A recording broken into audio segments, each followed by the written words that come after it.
পুরুষের কাফনের পার্ট হয় 3টা, বলেন সবাই কয়টা? নারীর হয় 5টা। নারীর হয় কয়টা? আমি লজিক্যালি কিছু প্রশ্ন করছি, একটু বুঝে নিবেন। মুরব্বীরা একটু বুঝে নিবেন, মায়েরা বোনেরা একটু বুঝে নিবেন আসিফ হুজুরের কথা। একজন পুরুষ যখন মারা যায় তাকে ঢাকার জন্য 3 পার্টের পোশাক বা কাফন ইউজ করা হয়। আর নারীকে 5 ভাগে কেন দেওয়া হয়? কারণ নারীর কোনো বডির পার্ট শো করানো যাবে না। আমার প্রশ্ন, জাস্ট 5টা পার্টেই কিন্তু শেষ হয় না। দেখবেন নারীর লাশের উপরে পুরোটা চাদর দিয়ে ঢেকে দেওয়া হয় যাতে করে কেউ দেখতে না পারে। আচ্ছা, গোদাগাড়ির কাছে একটা প্রশ্ন, গোদাগাড়ির যুবকদের কাছে, মুরব্বীদের কাছে একটা প্রশ্ন। মরে যাওয়া লাশ একজন নারীর লাশ, দুলাভাই যদি এসে বলে আমি আমার শালিকে বড্ড ভালোবাসতাম, শালি আমারে বড্ড শ্রদ্ধা করত, সম্মান করত, আমার শালির লাশটা আমি দাফন করব, একটা কথা আওয়াজ দিয়ে বলবেন। কোন মুসলমান কখনো শালির লাশকে দাফন করবার জন্য দুলাভাইকে পারমিশন দিবে? এত আসতে কেন, জোরে বলেন, দিবে? যেই দুলাভাইকে মৃত্যুর পরে লাশটা নামাবে পারমিশন দেওয়া হয় না, অথচ জীবিত থাকা অবস্থায় এই শালি দুলাভাইয়ের সঙ্গে ওপেনলি পাবলিক প্লেসে বাইকের পেছনে জড়ায় ধরে ঘুরে বেড়াতো। আমি ভুল বললাম না ঠিক বললাম? বলেন সবাই। আর একটা প্রশ্ন গোদাগাড়ির কাছে রাখতে চাই। এই প্রিয় বোন আমার, আপনি মরার পরে 5 পার্টের কাফনে জড়িত হলেন, দুলাভাই পর্যন্ত আপনার লাশ দেখতে পারবে না। এটা হচ্ছে আপনার মরার পরের অবস্থা। তাহলে যেই মরা দেহ কেউ দেখতে পারে না, তো সেই দেহ যখন জীবিত ছিল, সেই দেহ নিয়ে আপনি কোন লজ্জায় টিকটকে নেচে বেড়ান? এটা আমার জাতির কাছে প্রশ্ন। আর একটা প্রশ্ন করতে চাই মেয়েদের কাছে, মাথায় রাখবেন, বোরকা পরলেই কিন্তু কনফার্ম জান্নাতি হওয়া যায় না, দিনদার হওয়া যায় না। যাও তুমি রাজশাহীর পার্কে ঘুরে আসো, যাও তুমি মুক্তমঞ্চে ঘুরে আসো, যাও তুমি পদ্মা গার্ডেনে ঘুরে আসো, দেখবা যত মেয়ে প্রেম করে তার 80% বোরকাওয়ালিরাই প্রেম করে বেড়ায়। বলো, দেখলেই মনে হবে यार ये तो अभी के अभी जन्नत से भागकर दुनिया में आई है माशाअल्लाह। বাবুরা, বোরকা দেখলেই পটে যেও না। আজকালকার বোরকাওয়ালিরা বোরকা পরেই 4টা বয়ফ্রেন্ডকে নাকের ডগায় রশি দিয়ে ঘুরিয়ে বেড়ায়। আর কি বলবো দুঃখের কথা, মেয়েরা বোরকা পরেও আজকাল পর্দা করে না কেন? আমি 2টা এক্সাম্পল দিব, আমার কথা রাগ করতে পারবেন না? রাগ করবেন? আমি নাটা শুনতে পাইনি, রাগ করবেন? আমি ইনডিরেক্টলি বলবো, ডিরেক্টলি বলতে এটা বড় লজ্জার বিষয়। আমি ডিরেক্টলি বলতে চাই না, ইনডিরেক্টলি বলছি। আশা করছি আপনারা আমার পয়েন্ট বুঝতে পারবেন।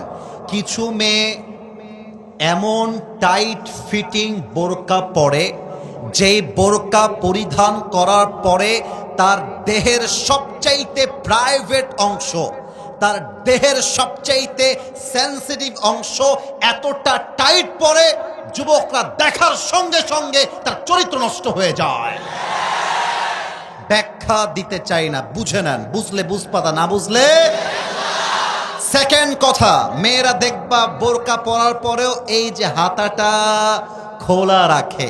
শুধু এখানেই শেষ নয়, এই হাতাতে আবার মেহেন্দি লাগায়, পুরো হাতটা মেহেন্দি দিয়ে ভরা, আর বোঝায় मेरा चेहरा तो तुम नहीं दे सकते लेकिन हाथ से ही पता लगा लो कि मैं खूबसूरत हूं। প্রিয় বোন, এইসব বাটপারি আমাদের কাছে কইরেন না। আপনি হাত খুলে ঘুরবেন, আপনার হাতের মেহেদি দেখাবেন, চোখ দিয়ে মায়া লাগাবেন, আমি বলবো এটা উপরে ফেটফাট, ভিতরে পুরোটাই সদরঘাট। এটার নাম বোরকা হইতে পারে না, এটার নাম পর্দা হইতে পারে না। আরে পর্দা হবে এমন পর্দা, নারীর হাত তো দূরের কথা, নারীর চোখটা পর্যন্ত কেউ দেখতে পারবে না। আল্লাহ মেয়েদেরকে বোঝার তৌফিক দান করুক, পড়েন সবাই আমিন। মেয়েরা বোরকাও পরে ফ্রি মিক্সিং এ ঘুরে বেড়ায়, মেয়েরা বোরকাও পরে হ্যালো ভাইয়া কেমন আছেন, ভুলেই গেছেন ভাইয়া। আর বোরকা পরে এমন মিষ্টি ভাষায় কথা বলে, এই তো পয়েন্টে চলে আসছি। আমরা তো একটু কিছু বললেই ইফতিজিং হয়ে যায়, একটু কিছু বললেই মামলা হয়ে যায়।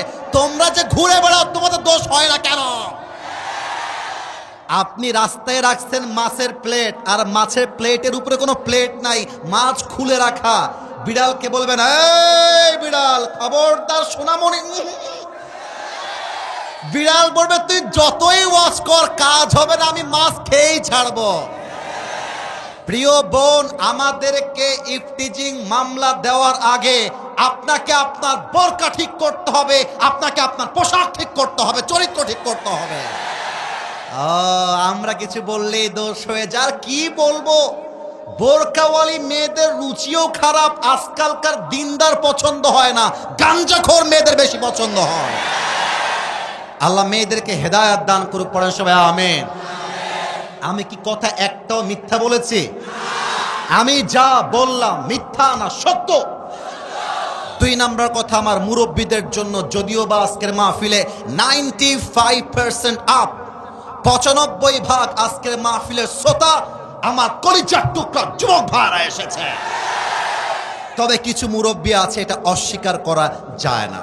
আমার আব্বা জানের পায়ে হাত রেখে 2টা কথা বলবো। আব্বা জান, আমি আপনার নাতি, আমি আপনার ছেলে, আপনি আমার দাদা, আপনি আমার নানা। ও আব্বা জান, ও দাদা জান, ও নানা জান, আপনি যখন গোদাগাড়ির মাটিতে চায়ের দোকানে বসে পায়ের উপরে পাটা তুলে টানেন না, এটা দেখতে ভালো লাগে না আব্বা জান, এটা পছন্দ হয় না আমাদের কাছে।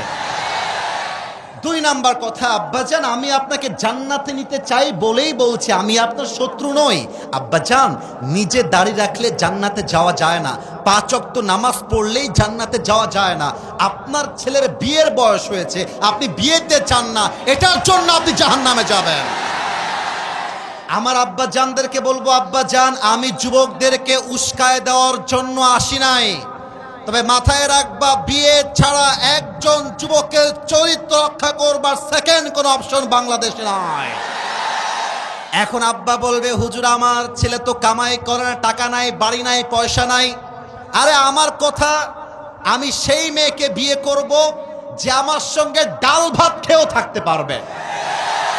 আমি সেই মেয়েকে বিয়ে করব, ভাত হবে আমার, গোস্ত হবে আমার, 2 পিস হবে গোস্ত, 1 পিস খাবে সে, 1 পিস খাবো আমি। That is the solution. আর আব্বাজান আপনি কি বলবেন? আমার কথাটা একটু শোনেন। আব্বা বলবে, ছেলের আব্বা, এই কার আব্বা?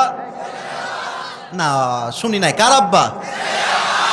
ছেলের আব্বা বলবে যে বাবা তুই বিয়ে কর, তোর যদি মাসে 2-3 হাজার টাকা লাগে, তোর বাপ ইনশাআল্লাহ ব্যাকআপ ফাইল হয়ে তোর পাশে আমি আজীবন ছিলাম, আজীবন থাকবো। আর মেয়ের বাবা বলবে যে বাবু বিয়ে করবা করো, কিন্তু আমার মেয়ের দায়িত্ব আমার ছিল, আমারই থাকবে। 1 বছর 2 বছর তুমি চাকরি খোঁজো, ব্যবসা করো, যখন তুমি স্ট্যাবলিশ হবা, সফল হবা, টাকাওয়ালা হবা, তখন তুমি আমার মেয়ের দায়িত্ব নিয়ে সব চালাবা। ততক্ষণ পর্যন্ত বাবারে বাবা প্রেম করিস না, স্বামী হয়ে বাঁচ, বউ হয়ে বাঁচ। বাপের সাহায্য, মেয়ের বাপের সাহায্য, 2টা মিলে গেলেই খাপে খাপ মঞ্জুর বাপ। আল্লাহ বাবাদেরকে বোঝার তৌফিক দান করে, পড়েন সবাই আমিন। 3 নাম্বার কথা যুবকদের জন্য বলা যাবে না? তোমরা রাগ করে আছো না? বলা যাবে? আমার দিকে তাকাও, এটার নাম ডানে আওয়াজটা বেশি, বামে আওয়াজ পাই না। Okay, let me ask you this question very clearly. Okay, আমি পেছনে যাচ্ছি, এবার বলেন এইটা আমার মুখে কালো কালো কি? আমাকে পাম দেওয়া যাবে না গো, আমাকে তোমরা পাম দিও না গো, আমাকে জাস্ট বলো যে আমাকে দাড়ি রেখে কেমন লাগছে, তোমরাই বলো। আর স্মার্ট না স্মার্ট? কোনো মেয়ে যদি বলে তুমি রসুলের ভালোবাসায় দাড়ি রেখেছো, তোমাকে বিয়ে করতে পারবো না, তুমি বলে দিবা তোমার মতো মেয়ের জন্য বিটিএস এর হিজড়া ছাড়া পারফেক্ট কোনো অপশন আমার কাছে না। আরে যেই মেয়ে আমাকে রসুলের ভালোবাসার জন্য বিয়ে করতে চায় না, দাড়ির জন্য বিয়ে করতে চায় না, ও তো বাড়ির বউ হওয়ার যোগ্যতাই রাখে না। যে আমাকে দাড়ির জন্য বিয়ে করবে সে আমার বাড়ির বউ হওয়ার যোগ্যতা রাখবে। কথা ঠিক আছে কিনা বলেন? তাহলে আমাকে ওয়াদা দাও, বলো সবাই হুজুর। ডানে very active, they are very energetic, they are very powerful. Why you are not man? তোমাদের আওয়াজ নাই কেন? বলেন সবাই হুজুর। আমরা গোদাগাড়ির সন্তান, আপনাকে ওয়াদা দিলাম আজ থেকে দাড়ি আর কাটবো না। আরে বলেন সবাই ইনশাআল্লাহ।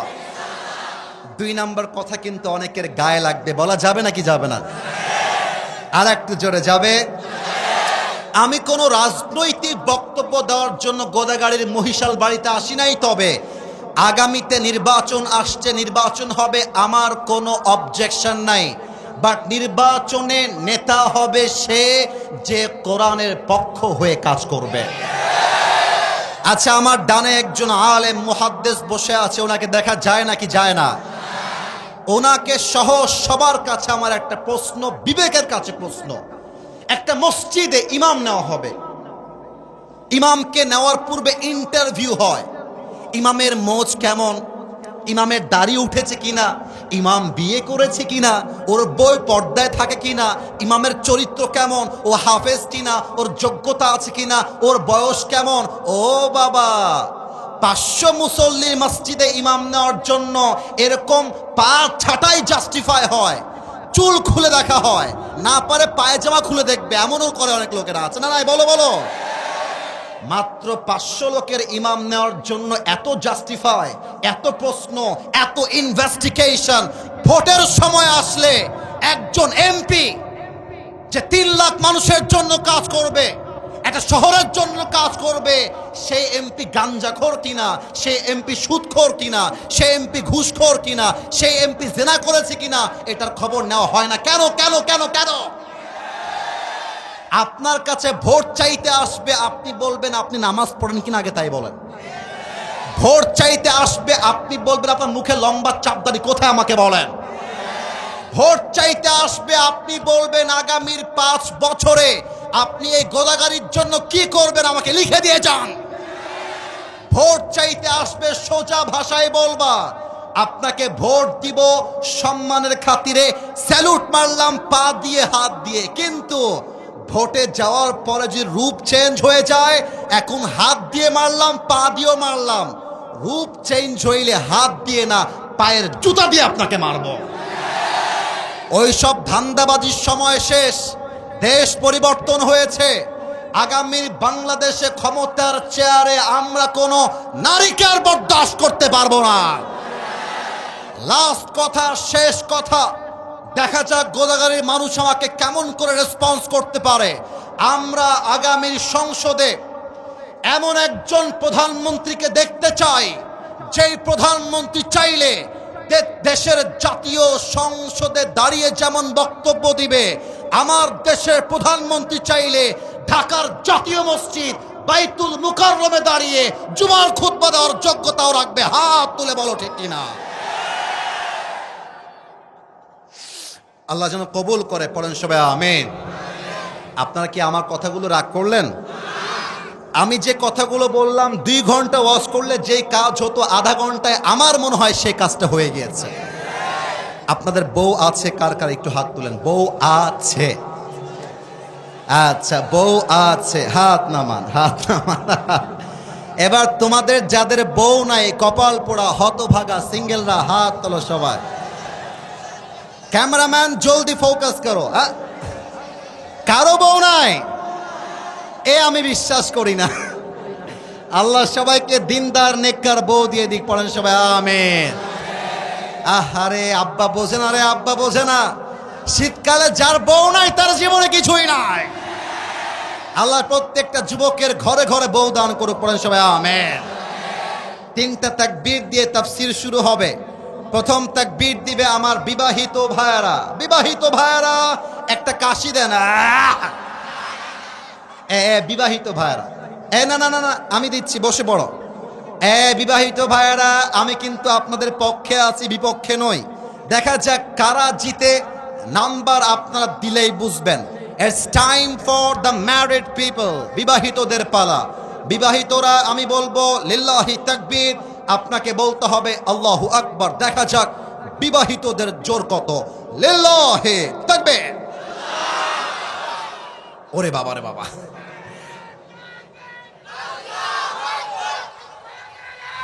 আচ্ছা চাচা, চাচা বসে পড়েন। বিবাহিতরা নাম্বার পেয়েছে 65।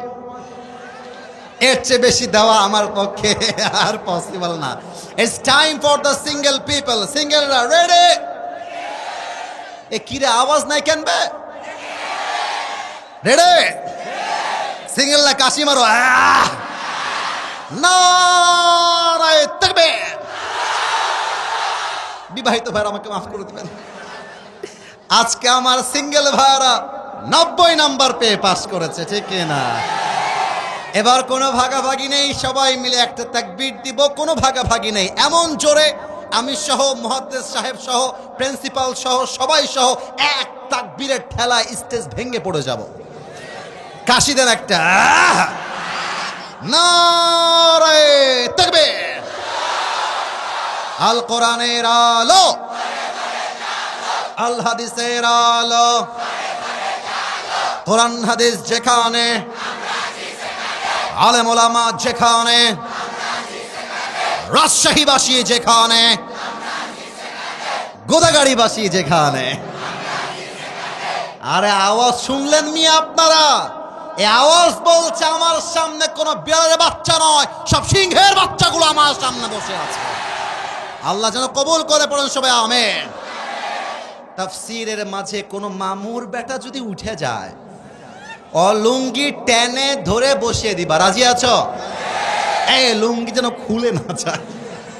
আর একটা কথা, কেউ যদি উঠে যায় ওই শালা বউ পাবে না। এ রাজশাহীর ভাষা এরকম না? বলো বলো।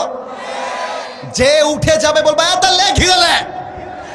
খবরদার। ওয়াজ শুরু হবে, একদম দোয়া পর্যন্ত থাকতে হবে। একটা লোক উঠে গেলে ওর সঙ্গে ব্যবহার কিন্তু ভালো হবে না, ঠিক কিনা বলেন? ব্যবহার ভালোই থাকবে, এটা ভালোবাসার দাবি একটা আর কি। আমরা চাই একসাথে এসেছি, আবার কবে দেখা হবে আল্লাহ ছাড়া কেউ জানে না। আমরা কি দোয়া পর্যন্ত থাকতে চাই কি চাই না? দেখা যাক কেমন চাই। একটা তাকবীর দেন। লিল্লাহি তাকবীর। সূরা তাওবা 51 নাম্বার আয়াত আমি গোদাগাড়িবাসীর জন্য তেলাওয়াত করেছি। এবার আমার প্রশ্ন, আপনাদের উত্তরের পালা। সূরাটার নাম সূরায়ে তাওবা। গোদাগাড়িবাসী, সূরাটার নাম সূরায়ে তাওবা। বাপরে, আওয়াজ পাইছি। আরেকবার, সূরাটার নাম। কোরআনুল কারীমে একটা সূরা আছে যেই সূরার শুরুতে বিসমিল্লাহ নাই, সেই সূরাটার নাম। Right answer. আয়াত হচ্ছে 51। বলেন সবাই 51 নাম্বার আয়াত। আমি তেলাওয়াত করছি, তেলাওয়াতটা আগে মন দিয়ে শুনবেন, তারপরে ট্রান্সলেশন হবে, and then we will talk about the explanation. এরপরে আমরা ব্যাখ্যায় যাব। আমি তেলাওয়াত করছি। আউযু বিল্লাহি মিনাশ শাইতানির রাজীম। কুল লা ইউসিবানা ইল্লা মা কাতাবাল্লাহু লানা হুয়া মাওলানা ওয়া আলাল্লাহি ফালইয়াতাওয়াক্কালিল মুমিনুন। আল্লাহু আকবার। আল্লাহ তাআলা বলছেন, whatever I have decided for you will must happen. হে আমার বান্দা শোনো, আমি আল্লাহ তোমার কপালে যা লিখে রেখেছি তা আটকে দেওয়ার সাধ্য কারণে, and whatever I have not decided for you will never ever happen. এই বান্দা, আর আমি যা লিখে রাখি নাই, পুরো দুনিয়ার ক্ষমতা মিলে ট্রাই করলেও সেই জিনিসটা তোর হাতে কেউ তোকে দিতে পারবে না, ঠিক কিনা বলে? পারো তো পক্ষে কপালে যা ঘটে, জীবনে যা ঘটে, জীবনে যা ঘটছে, এই পুরো ক্ষমতায় আছে এক সত্তার হাতে। বলেন সবাই, তিনি কে? তাহলে আমি বলবো প্রথম বাক্য, আপনারা বলবেন দ্বিতীয় বাক্য। আমার প্রথম বাক্য বুঝাই দেই, যা কপালে আছে তা হারিয়ে যাবে না। আমি বলবো যা কপালে আছে, আপনারা বলবেন তা হারিয়ে যাবে না। রেডি আছেন সবাই? আমি চাই আয়াতটা কলিজার ভেতরে বসে যাবে। Let's try it together. যা কপালে লেখা আছে তা হারিয়ে যাবে না। এবার সেকেন্ড বাক্য, যা কপালে নেই তা কখনো আসবে না। এবার আমি বলছি সেকেন্ড পার্ট, আপনারা বলবেন যা কপালে লেখা নেই। তোমরা বলো না এই ফাঁকিবাজ। আর একবার, যা কপালে লেখা নেই তা কখনো। আল্লামা ইকবাল এক অসাধারণ উর্দু কবিতা লিখেছেন। আমি আয়াতটার জন্য কোট করছি। আমার মনে হয় বাংলা বলার প্রয়োজন হবে না, এমনিতে আপনারা বুঝে যাবেন। আল্লামা ইকবাল লিখেছেন, जो नसीब में है वो कभी छिन नहीं सकता और जो नहीं है वो कभी मिल नहीं सकता। जो चला गया उस पर सब्र आ जाएगा और जो आएगा उस पर शुक्र आ जाएगा। रब की फैसले अकल से तोले नहीं जाते, ये दिल के यकीन से समझे जाते हैं मेरे दोस्त। जो बुरा वक्त है वो भी लिखा हुआ है, जो अच्छा वक्त है वो भी लिखा हुआ है। तुम कहते हो के अगर नसीब में बुरा वक्त आएगा तो मैं क्या करूंगा, और मैं तुम्हें कहता हूं खुदा पर यकीन रखो, बुरा वक्त ही कभी नहीं आएगा। আরে কপালে যা লেখা আছে তা হারায় যাবে না, আর কপালে যা নাই হয়তো বা হাজার চেষ্টা করলেও তা আসবে না। ভালো সময় লেখা আছে, খারাপ সময় লেখা আছে, অতএব প্যারা নাই, চিল। কথা বোঝেন নাই আপনারা? প্যারা নাই, চিল। মাথায় রাখবেন, ফাইন্না মাআল উসরি ইউসরা, ইন্না মাআল উসরি ইউসরা। Indeed with every hardship there is ease. কষ্টের সাথেই স্বস্তি আছে। অনেক যুবক এখানে বসে আছে ছ্যাঁকা খেয়ে ব্যাকা হয়ে গেছে। বলো, আরে বেটা তুই তোর বাড়ি কতিবে? তোকে বুঝতে হবে বাবা, একটা মেয়ে দুনিয়াতে নেই, আরো সুন্দরী মেয়ে দুনিয়াতে আছে। আরে সকিনা, তুমি ছাড়লে আমার পরোয়া নাই। তোমার মতো সকিনা ছাড়লেই তো আমার জীবনে ফাতেমার আগমন ঘটবে। মাথায় রাখতে হবে, কোনো মেয়ে চিট করলে আর বেটা মানুষের তো ছ্যাঁকা খাওয়ার কোনো প্রশ্নই নাই। ও একটা বিয়ে করবে, ওর জন্য একটা বিয়ে জায়েজ। আমি মরদ, আমার জন্য 4টা বিয়ে জায়েজ। ছ্যাঁকা খাইলে তুমি খাবা, I have to enjoy my self. আমার কথা একটা, বাবুরা, কোনো মেয়ের জন্য লাইফ নষ্ট করা যাবে না। সালমান শাহের দিকে তাকাও, তার জীবন নিয়েছে তার বউ সামিরা। মেয়ে মানুষ বড্ড ডেঞ্জারাস ভাই, যাই বলেন। আমাদের পুরুষদেরকে বিশ্বাস করা যায়, বাট বেশিরভাগ ক্ষেত্রে নারীকে বিশ্বাস করা যায় না। 80% যুবকের জীবন নষ্ট হয় একজন চরিত্রহীন লম্পট মেয়ের জন্য। বলো, অতএব কেউ চলে গেলে যেতে যাও, কিন্তু তুমি তোমার জীবনে এত ভালো কিছু করবা, আরে ওই রকম একটা সকিনা না, একটা জরিনা না, ওইরকম হাজারো সকিনা জরিনা তোমার পেছনে তোমাকে লাইন ধরে বিয়ে করার জন্য। বলো না সবাই? তাহলে আয়াতের মূল মেসেজ, কপালে যদি আল্লাহ মৃত্যু লিখে রাখে কেউ আটকাতে পারবে না, আর আল্লাহ যদি আপনাকে বাঁচাইতে চায় কেউ আপনাকে মারতে পারবে না। রাখে আল্লাহ, মারে কে? মারে আল্লাহ। এবার জাতির কাছে আমার প্রশ্ন, জাতির পিতার নাম কি? তোমাদের মনে হয় এখনো মনের ভিতরে সন্দেহ বসবাস করছে। জাতির পিতার নাম বঙ্গবন্ধু নয়, জাতির পিতার নাম ইব্রাহিম আলাইহিস সালাম। বলো, কোন বাপের কথা বলে জাতির উপরে চাপাই দিলে জাতির পিতা হওয়া যায় না। জাতির পিতা হতে হলে বুকের তাজা রক্ত দিয়ে ইমানের পরীক্ষায় পাশ করতে হয়, ঠিক কিনা বলে? অতএব মুসলমানদের জাতির পিতার নাম বঙ্গবন্ধু না ইব্রাহিম আলাইহিস সালাম? আচ্ছা দেখেন তো, নমরুদ এ কথা কে বলে? কলিজা, কলিজা, কথা না বলি, কথা না বলি, একটু চুপ থাকি, যা করা যায় ইশারায়। দেখেন সবগুলো মানুষ চাতক পাখির মতো বসে আছে। এটা গোদাগাড়ির মাটি, এটা ইসলামের ঘাঁটি, ঠিক কিনা বলেন? ইব্রাহিমকে নমরুদ বলছে, ইব্রাহিম আবার কথা বলে না। এতগুলো লোক চুপচাপ। Why you are talking man? কোনো কথা বলছো তোমরা এখানে? এই একদম না, তোমরা কোনো হাসি না, কোনো আওয়াজ চাই না। তোমরা কি ওয়াজ ভালো চাও না খারাপ চাও? ভালো না খারাপ? আমি আর কোনো সাউন্ড চাই না। ইব্রাহিমের শত্রুর নাম নমরুদ। বলেন সবাই কি নাম? নমরুদ বলছে, ইব্রাহিম এক আল্লাহর ইবাদত ছেড়ে দাও, আমাকে রব হিসেবে মেনে নাও, আগুনের পূজা করো, তবে তোমাকে ছেড়ে দিব। যদি তুমি না ছাড়ো তবে তোমাকে আমি আগুনের মধ্যে পুড়িয়ে মারব। ইব্রাহিম বলছেন এক কথা, আমার জীবন যাবে, বাট ইমানের ক্ষেত্রে এক চুল পরিমাণ কোনো কম্প্রোমাইজ চলবে না, ঠিক কিনা বলেন? ইমানের পথে অবিচল থেকে আমার মরণ যেন হয়, তোমারই কাছে মিনতি আমার, তোমারই কাছে মিনতি আমার, মহামহিম দয়াময়। ইমানের পথে অবিচল থেকে আমার মরণ যেন হয়। পড়েন সবাই আমেন। বিশাল বড় একটা আগুনের কুণ্ডলী জ্বালিয়ে দেওয়া হয়েছে বিশাল বড় মাঠের ভেতরে। নমরুদ বলছে, ইব্রাহিম এক আল্লাহর ইবাদত ছেড়ে দাও, তুমি বেঁচে যাবা। ইব্রাহিম বলছে এক কথা, জীবন থাকতে তোর মতো কাফেরের সামনে আমার মাথা এক চুল পরিমাণ নত হবে না, ঠিক কিনা বলেন? এবার জিব্রাইল আসছে। কে আসছে? আসতে কেন বলেন সবাই, কে আসছে? জিব্রাইল কানে কানে বলছে। যুবকরা কি অ্যাক্টিভ আছে কিনা দেখা যাক। কিসে কিসে বলছে? আর একবার কিসে কিসে বলছে?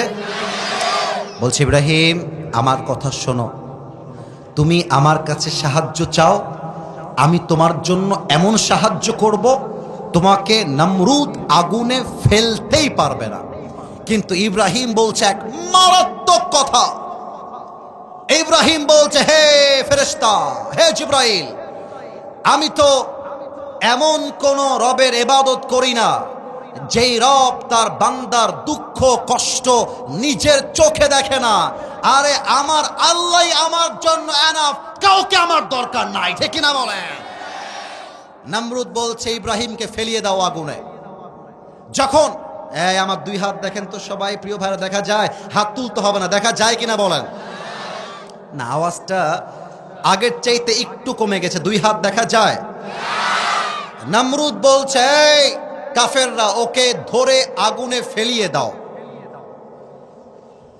ফেলিয়ে দাও। যখন ফেলানো হবে সঙ্গে সঙ্গে আল্লাহ তাআলা বলছেন, হে আগুন, কুলনা ইয়া নারু কুনি বারদান ওয়া সালামান আলা ইব্রাহিম। আল্লাহ বলছে, আগুন আমার ইব্রাহিমের জন্য তুমি এই মুহূর্তে শান্তিদায়ক ঠান্ডা হয়ে যাও। ইব্রাহিম যখন আগুনে পুড়লেন, দেহের প্রত্যেকটা চামড়া জ্বলে পুড়ে ছারখার হয়ে যাওয়ার কথা, কিন্তু আগুনটা ইব্রাহিমের জন্য এত ঠান্ডা হয়ে গেল, দেহের চামড়া পূর্বে তো দূরের কথা, ইব্রাহিমের জামাটা পর্যন্ত স্পর্শ করতে পারে নাই। সুবহানাল্লাহ। কুল্লা ইউসিবানা ইল্লা মা কাতাবাল্লাহু লানা। হে ইব্রাহিম, আমি আল্লাহ তোমাকে বাঁচাবো, পুরো দুনিয়ার কাফেররা মিলে তোমার একটা চুল বাঁকা করতে পারবে না, ঠিক কিনা বলে? আল্লামা দেলোয়ার হোসেন সাঈদী নাম শুনছেন? না, আওয়াজটা এত কম হলে তো হয় না। আল্লামা সাঈদী নাম শুনেছেন? উনি জাস্ট মুরব্বীদের কলিজার টুকরা নয়, উনি হাজার লক্ষ যুবকের কলিজার মধ্যে বসবাস করে, ঠিক কিনা বলে? আল্লামা সাঈদীকে বলা হয়েছিল তিনি নাকি রাজাকার। আমি কি ভুল বললাম না ঠিক বললাম বলেন? উনাকে বলা হয়েছিল রাজাকার। আচ্ছা, একটা গোপন কথা বলে দেই, এটা হয়তোবা অনেকে আপনারা জানেন, অনেকে আপনারা জানেন না। আচ্ছা, আল্লামা সাঈদীকে এত ট্যাগ বাদ দিয়ে রাজাকারের ট্যাগ কেন দেওয়া হলো? That's the question. আমার কথা কি বোঝা যায়? এই বলো বলো, বোঝা যায়? আরো অনেক ট্যাগ ছিল, রাজাকার কেন? স্বৈরাচাররা চেয়েছিল আল্লামা সাঈদীকে জনগণ থেকে বিচ্ছিন্ন করতে, কিন্তু আল্লাহ বলছেন, হে আল্লামা সাঈদী, হে সাঈদী শোনো, স্বৈরাচার যতই ট্রাই করুক না কেন, তোমাকে যতই জেলখানায় বন্দী করে তোমার সম্মানকে নামানোর চেষ্টা করুক না কেন, আমি আল্লাহ তোমার সম্মানকে কমিয়ে দিব না, তোমার সম্মানকে আমি আল্লাহ আরশ পর্যন্ত পৌঁছায় দিব। ঠিক কিনা বলে? কি হলো তাহলে? এবার ওনাকে ইনজেকশন পুশ করে হত্যা করা হলো।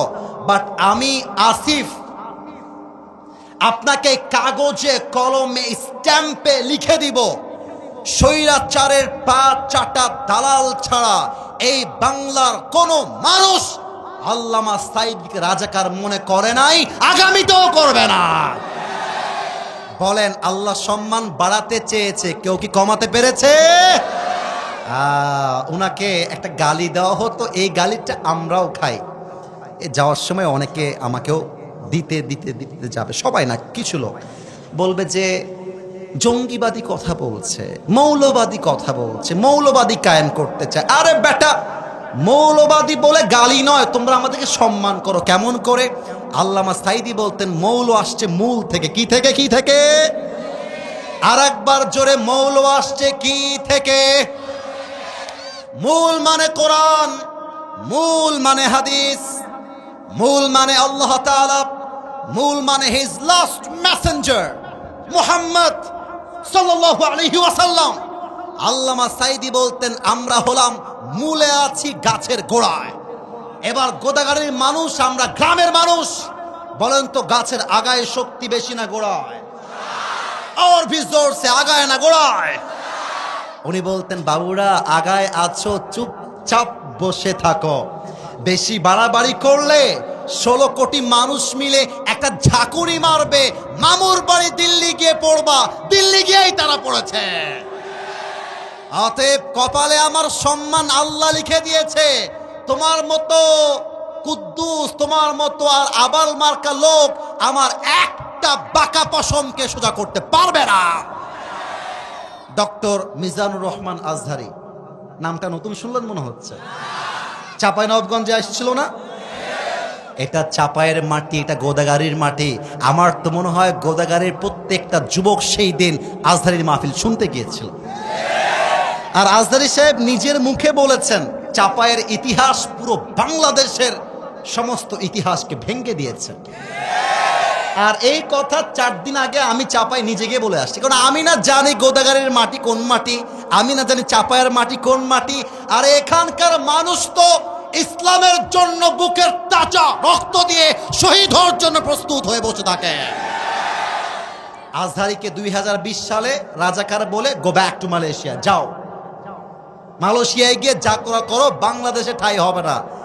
এই গোদাগাড়ির যুবক ভাইয়েরা, আজকে যারা মালয়েশিয়া পাঠিয়েছিল তারা আজকে নেই, বাট আমাদের আজহারী বুকের পাটাকে উঁচু করে বাংলার মাটিতে ইসলামের জন্য কাজ করছে। ঠিক কিনা বলো?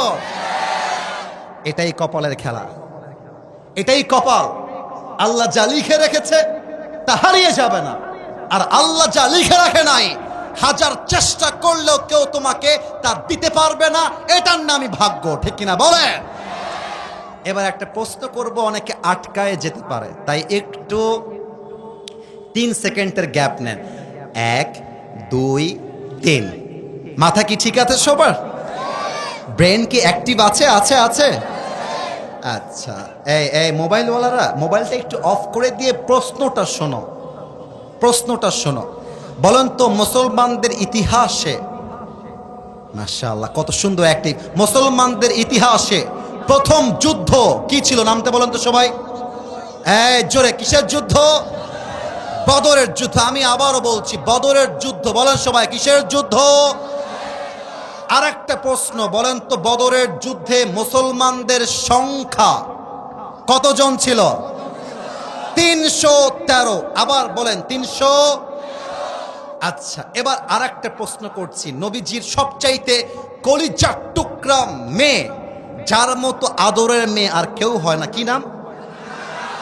ডানে আওয়াজ পেয়েছি, বামে পাই না, সো সরি ফর দ্যাট। মেয়েটার নাম কি? আর একটা প্রশ্ন, লাস্ট কথা, ফাতেমার স্বামীর নাম কি ছিল? আর একটু জোরে, কি নাম ছিল?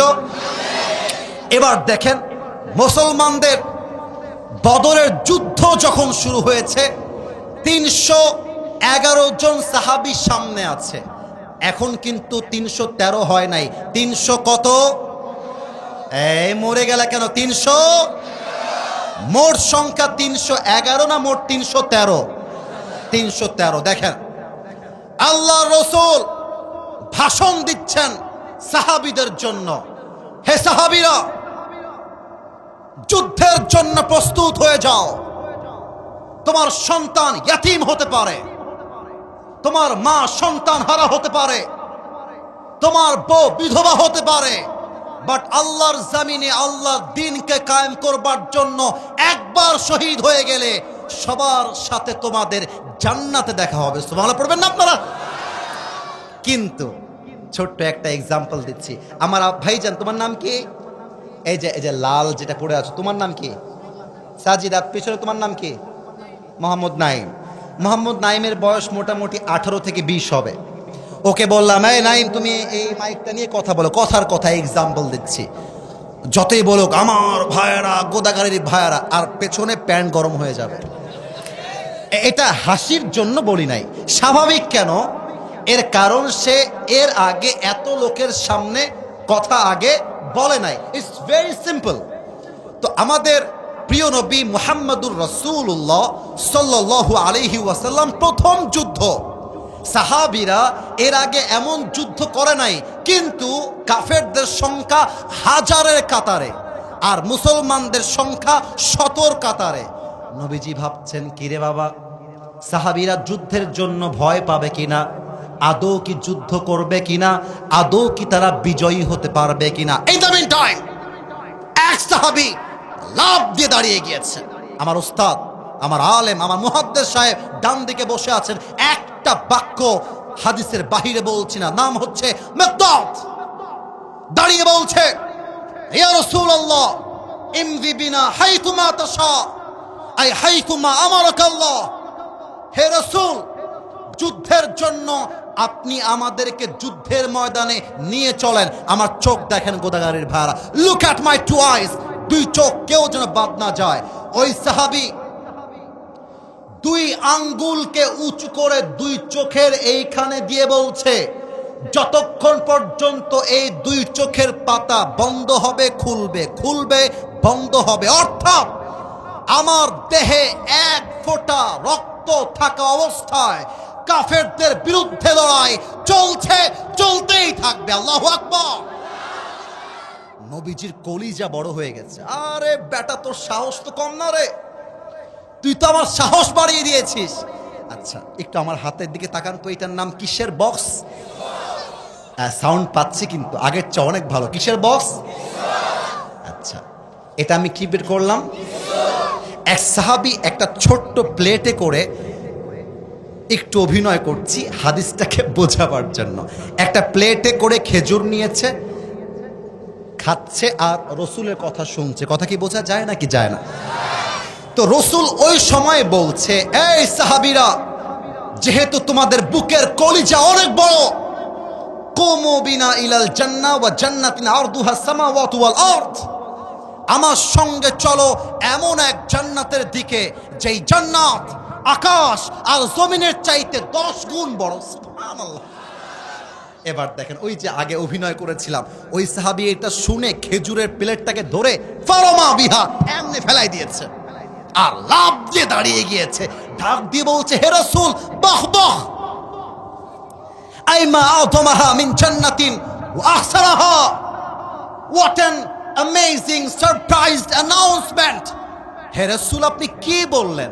আপনার সঙ্গে যুদ্ধ করব, বুকের তাজা রক্ত দিয়ে শহীদ হব, আবার এমন জান্নাত পাবো যেই জান্নাতটা দুনিয়ার চাইতে বড়, আকাশের চাইতে বড়। ও আল্লাহু আকবার, হে রাসূল আমার তো তাড়া সইছে না, আমাকে এখনই নিয়ে যান, আমি বুকের তাজা রক্ত দিয়ে শহীদ হয়ে এখনই আল্লাহর জান্নাতের বাসিন্দা হতে চাই। সুবহানাল্লাহ।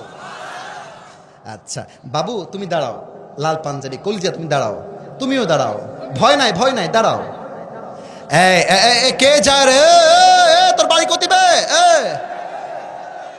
বসো না গো গে মা গে, কে বে? বসো বসো। একটা যুবক উঠবে, ওকে আমরা প্রতিবাদ করে আবার বসাই দিব, ঠিক কিনা বলেন? কথায় আছে শেষ ভালো যার, কথা কোন শেষ ভালো যার। তোমার নাম কি? হৃদয়। এই দুইজন কিশোরকে দেখা যায়? আরে কথা কহেছেন না কেন গো? দেখা যায়। আচ্ছা আপনারা আমার কথায় মাইন্ড করবেন না, আমি একটা মন্তব্য করব ওদেরকে নিয়ে এই মুহূর্তে। ওদের বয়স আমার আইডিয়াতে 8, 9, 10। ভুল বললাম না ঠিক বললাম? বসো বসো। এরকম দুইজন কিশোর ছোট্ট বয়স, দূর থেকে দৌড়ে দৌড়ে দৌড়ে দৌড়ে আসছে নবীর কাছে, এসে বলছে ভাব অ্যাটিটিউড কাকে বলে, অ্যাটিটিউড বয়। এভাবে তাকান আমার দিকে ভাই, আমার হাত দেখা যায়? ভাব, বুকের পাটা উঁচা, বলছে হে রাসূল আমরা শুনেছি যুদ্ধের জন্য মুজাহিদের প্রয়োজন, বাট সংখ্যায় আপনারা কম আছেন, তো এই যুদ্ধের জন্য আমরা দুইজন মুজাহিদ হয়ে এসেছি। সুবহানাল্লাহ নাই তো আপনাদের মুখে? আরে বয়স 8, 9, 10। হুজুর আমার সাক্ষী, মাজ আর মুআজ আফরার দুই কিশোর, আমরা যুদ্ধে যাব। তো নবী বলছে বাবু তোমরা তো তরবারি যে তুলবা, লা কুওয়াতা লাকুমা ওয়ালা তাস্তাতিআনি হামলা সাইফ, তোমরা তরবারি তুলে মারবা শত্রুকে, এই শক্তিও তো নাই বাবু, তোমরা নতুন নতুন, যাও যাও, আরে যাও বাসায় যাও, তোমাদের মারামারি করতে হবে না, তোমরা বাসায় যাও। এবার দুইজন বলছে হে রাসূল বয়স কম দেখে চান্স দিচ্ছেন না তাই না? মুরনা ফাকাত সাতারা মাদা সাফাল, একবার চান্স দেন, একটা কোপ মারবো কাফেরদের কল্লা 40 হাত দূরে গিয়ে পড়বে। আল্লাহু আকবার। ছোট মরিচের আরে কথা কহেছে না কেন বে? ছোট মরিচের একবার চান্স দেন। নবীজি বলছে বাবুরা তোমরা যে বলেছো তাতেই খুশি, যাও যাও যাও বাসায় যাও। আচ্ছা এবার আমি আমার হুজুরকে দিয়েই বোঝাই, হুজুর আমার বড় ভাই, আমি হলাম ছোট ভাই। এবার তোমরা কহো হুজুর আমার কি ভাই আর আমরা কি ভাই গো? এটা আমার বড় ভাই, আমি হলাম ছোট ভাই। তো বড় ভাই যে নবীকে ডাক দিয়ে বলছে হে রাসূল ঠিক আছে আমি বুঝেছি আপনি আমাকে চান্স দিবেন না, তবে রসুল ওকে চান্স দিচ্ছেন না, ঠিক আছে আমার বড় ভাই বলছে ওকে চান্স দিচ্ছেন না, ওকে ওর বয়স কম, ওর গায়ে শক্তিও কম, কিন্তু আমাকে দেখেন আমার বয়সও কম, আমার গায়ে জোর আছে হুজুর, একবার চান্স দেন আমি কাঁপায় দিব। কোন ভাই বলতে? ছোট ভাই না বড় ভাই? এবার ছোট ভাই খেপে গেছে, কি বে তুই কি বলছিস বে? হুজুর এই বেটা খালি গায়ে গতর লম্বা আর বয়স লম্বা, আসল শক্তি আমার গায়ের ভেতরে আছে। আল্লাহু আকবার। নবীজি পড়ছে মহাবিপদে, কারে বাদ দিয়ে কারে নিবে, ঝামেলা আছে না নাই বলেন? এবার নবীজি বলছে বাবা এত কিছু বুঝি না, এবার আসো দুইজন মিলে খেলা হবে, কার গায়ে কত শক্তি এবার আমি দেখতে চাই। আমার বড় ভাই কি করেছে, এবার ছোট ভাইকে ধরে এবার ল্যাং মেরেছে, ল্যাং মারা বুঝেন, এমনি ধৈরা দিছে শুয়ায় বড় ভাই, আর ছোট ভাইয়ের বুকে বসেছে আর গলা টিপে ধরে বলছে তুই যাবি কতিবে, তুই যুদ্ধে যাবি, তোর সাহস আছে বে? বড় ভাই হুমকি মারছে। এবার ছোট ভাই কিন্তু কঠিন বিটকেল, কঠিন মাল দে ছোট ভাই দে, আমার চোখে দেখেন, এক চোখ বন্ধ করে ছোট ভাই বড় ভাইকে, কি বে ভাই আমি না তোর ছোট ভাই লাগি রে, এবার একটু দয়া করবে, এই শক্তি কমাই দেবে, তুই শক্তি কমা, আমিও তোর সঙ্গে যাবো, আরে একসঙ্গে খাই একসঙ্গে ঘুরি, আমরা দুই ভাই, তুই একা কেন যাবি, আমাকেও নিয়ে চল।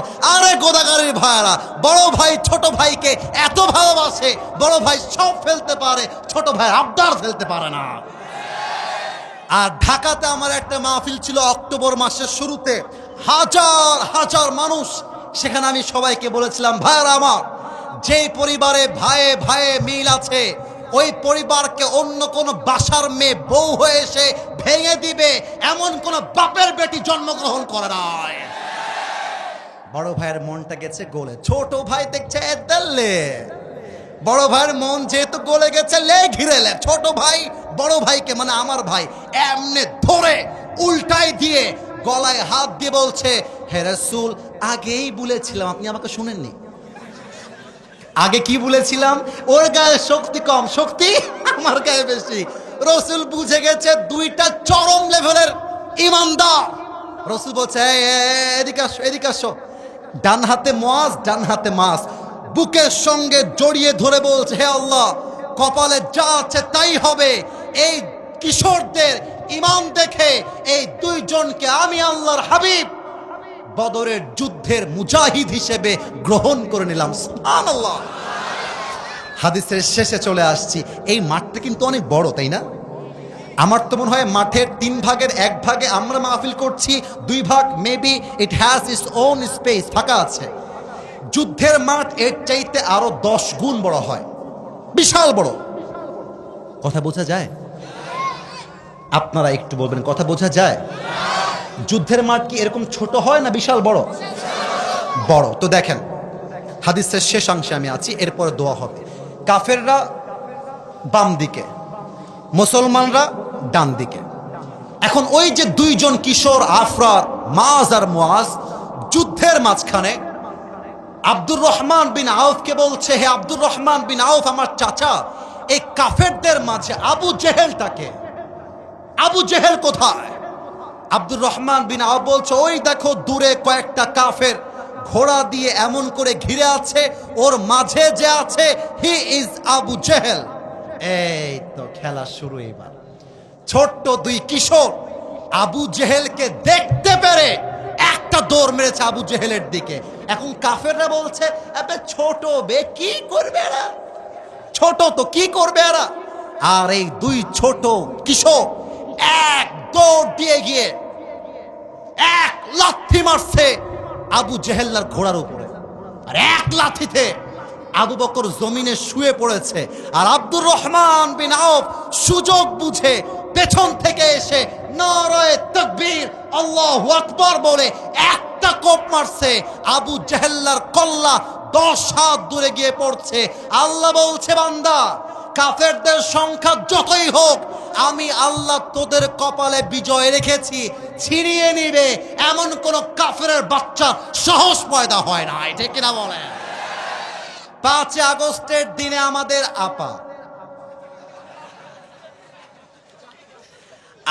আপার হাতে র‍্যাব ছিল, আর্মি ছিল, বিডিআর ছিল, পুলিশ ছিল, তথা কথিত গুন্ডালিক বাহিনীও তার হাতে ছিল। না, আসতে বললে আমি ভাববো আপনারা আমার বিরুদ্ধের লোক। কথা ভুল না ঠিক বললাম? বলেন। আপা ভেবেছে তোরা আমাকে লড়াইতে পারবি না, ক্ষমতা still it is in my hand, আমার হাতে সব ক্ষমতা। আল্লাহ বলছে, বাবু, আল্লাহ বলছে, হাসিনা আপা, তুমি যতই ট্রাই করো, হাজার হাজার ছাত্রের বুক থেকে রক্ত ঝরেছে তোমার স্বৈরাচারী বাহিনীর জন্য।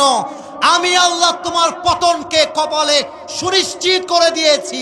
আর্মি দিয়ে, বিডিআর দিয়ে, র‍্যাব দিয়ে ক্ষমতার চেয়ার আর দখল করা যাবে না। অতএব আগামী ফেব্রুয়ারি মাসে নির্বাচন হবে। বিএনপি বুঝি না, জামাত বুঝি না, হেফাজত বুঝি না, চরমোনাই বুঝি না, আমাদের একটাই দাবি, আগামীর সংসদ চলবে আল্লাহর কোরআন দিয়ে। 2 হাত তুলে বলো ঠিক কিনা? আল্লাহ যেন